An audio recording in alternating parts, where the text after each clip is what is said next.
Make sure to be a member on the channel, link is in the description.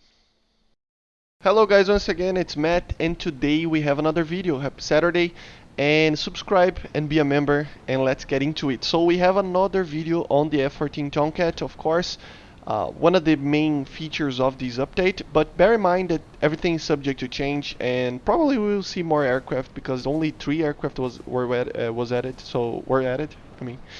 But yeah, let's talk a little bit of its performance and what do I think about it. As you see, I'm killing some targets here and stuff. And yeah, I think most people thought that this would be OP, but I never thought it would be OP. Just because, guys, you have to think that the F-14 that you normally see, like the B variant of the CS or the Super Tomcat, that you have the manuals and stuff online, or even the more advanced A's that we have, they're not these aircraft, okay? This is the earlier version of the F-14. So of course it's very underpowered compared to the other ones. I think it has even less power than the F4s, I think. So yeah, don't expect this to be the most OP thing ever. The AIM-54, as you're going to see right here in this clip, I don't know if it's working correctly. It seems a little bit slow, and it should have a better way to track on the TWS with 4 targets, if I'm not mistaken, which is kind of weird. But as you see, he fired 2 AIM-54s at me, and I fired 2 at him. And all the missiles missed, as you see, but they are getting close. You have to think that, I mean, the second one got him, but you had to think that this is a 16G missile, okay? It is a very thick and very heavy, it's like 440 kilos, man. It's such a heavy missile, and it's a really long range missile. So you have to think about this, okay? It's not supposed to be comparable to Sparrow, even though it has a very long range. I still take in the loadout probably 4 Sparrows and 2 AIM-54s, but I'm going to wait until the patch to actually see. But it's just not capable of doing everything alone, okay?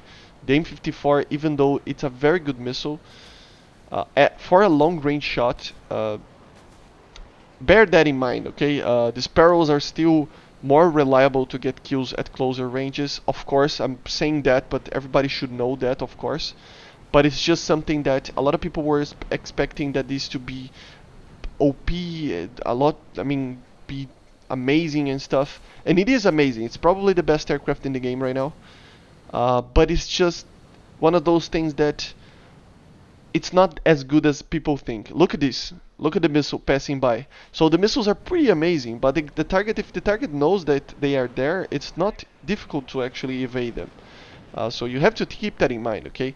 The engines are a little bit underpowered, so I cannot manage to get my friends to actually log in and do a dogfight with the MLD, but I think that the MLD can beat this on a dogfight, just because of the heavy weight, and especially using a lot of fuel, and especially using the Phoenixes.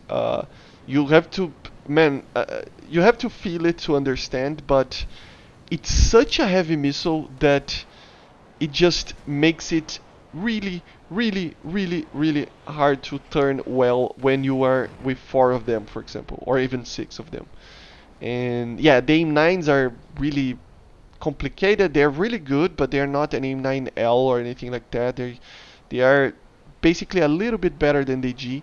So it ended up not being the most amazing aircraft ever. Not the most amazing. It's probably the best, as I said, the best aircraft in the game. But I think people were just expecting too much of it. But let's bear in mind and wait until the patch is released to actually do this video again. But right now, I think it's, like I said, one of the best, if not the best aircraft in the game. Has the most powerful radar in the game, by far. But he still has very bad blind speeds on the pulse Doppler. Like really bad ones, like almost comparable to the F4J APG 59. So you have to think that it's basically early 70s technology. So don't expect this to be the most advanced aircraft ever in terms of like a Kai, for example, that has an APG-66 radar, or even the MLD that has a normal radar but with MTI and stuff like that from the 80s. It's still early 70s, middle of the 70s aircraft. So please bear in mind that. I still think that Russia should not get the MiG-29 or the Sukhoi 27, and or either the Su-33. And I still think that we should get the MiG-25 because the MiG-25 is a very special aircraft. I know that it's not good at dogfighting, it's very limited at that, doesn't have a cannon, but it has very good missiles, comparable to this aircraft in the terms of turning and stuff like that. It's comparable to the Sparrow, but with longer range than the Sparrow, but fewer range than the Phoenix. I mean the R40RD, you know, and the T variant. So they will be like a mix between a Phoenix and and a Sparrow. Everything's subject to change, as I said, but I still think that the MiG-25 should be in the game right now, you know, especially with the F-14. But other thing that I think it should be added is the R60 for the MLD, but let's wait and see how they perform against each other because maybe the MLD will still be kind of strong, so we don't know exactly right now. I just think that the F-14 is really good at long range engagements, BVR engagements, and it's still decent at dogfights and stuff like that, but it is limited. You know, have to think about the missiles that you have and the performance of the engines. Still has only the 80 kilonewtons of power, so they are strong, but you can lose a lot of energy turning and stuff like that, and it is a heavy aircraft. So yeah, I think the Phoenixes are amazing, but they are not the OP thing that everybody always says about this. It's funny because if you get the manuals from the early F-14s that they compare to the MiG-23's MS, if I'm not mistaken, they are pretty comparable. And the MS is very early MiG-23 era, and you know, it's just that the MLD and the MLA will be able to compete with these. It's it's all right if nothing else is added, in my opinion. I don't think it's going to be OP. I think there's a lot of things that you have to learn about the aircraft, a lot of systems, and it just becomes a thing of learning more of your systems and learning how to defeat the enemy using them. Um, More that than actually dogfighting and learning how to actually use the aircraft at low speeds and stuff like that. It still has the auto mode, which is probably the normal mode that I would use, but I always would get the on the wings. I mean, I always would maintain the button to change to manual sometimes, because sometimes in a dogfight, if you click on the manual mode and just pull the stick, it will turn like a kind of like a MiG-23. So it would make it really easy to outturn some other aircraft. And as you see, pretty good formation. Thank you guys if you are watching, the 4 guys that were with me. Thank you for flying a little bit together like this. We were attacking each other 5 minutes earlier, and then we just decided to fly together. So this was beautiful. To be honest, I'm not the biggest fan of the F-14 ever. You know, I still prefer Russian aircraft, as you know if you follow me for a long time. But still, the F-14 is one of those aircraft that has no. It's such an iconic aircraft, especially because of the movie, you know, and Top Gun and stuff. Look at the maneuver of that guy. I really want to learn that. It feels like the Maverick move on the new Top Gun movie that he did on the Sukhoi 57. And yeah, an F-14 came and I killed the guy because come on, man, he was killing one of ours.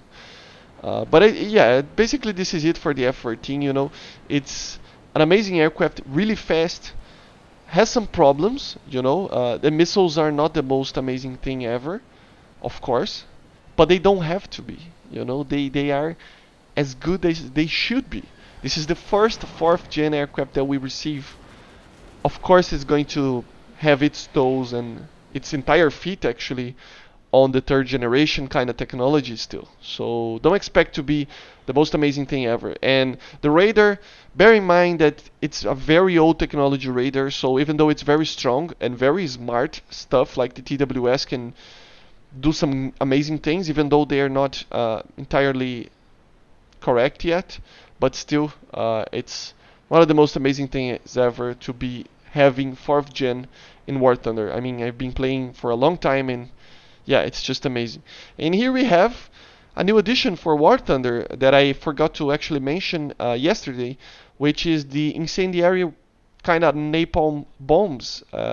For some reason, they are using the same model as the Fab 250 of the MiG-17, and only in the MiG-17 for some reason.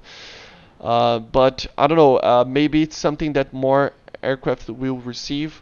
As you're going to see, it doesn't do anything against armor, of course, but it's good against. It's way better probably to kill those open vehicles basically, because they burn for a very large area. So I think it's a interesting choice of weapon to receive in War Thunder, especially because I think it's a war crime to use this type of weapons in real life. So yeah, but I hope they add more stuff like this. And I'm still waiting for high drag bombs in War Thunder, because come on, Gaijin, we need high drag bombs. But yeah, amazing. This game is just amazing, and every patch that we receive, it's even better. Keep an eye out for more videos tomorrow and this week for the next dev blog. And if anything is added, I'm going to be talking with you. Remember, the MiG-17 PF is also being added for Germany. So yeah, I'll see you guys on the next one. Make sure to sub, and bye.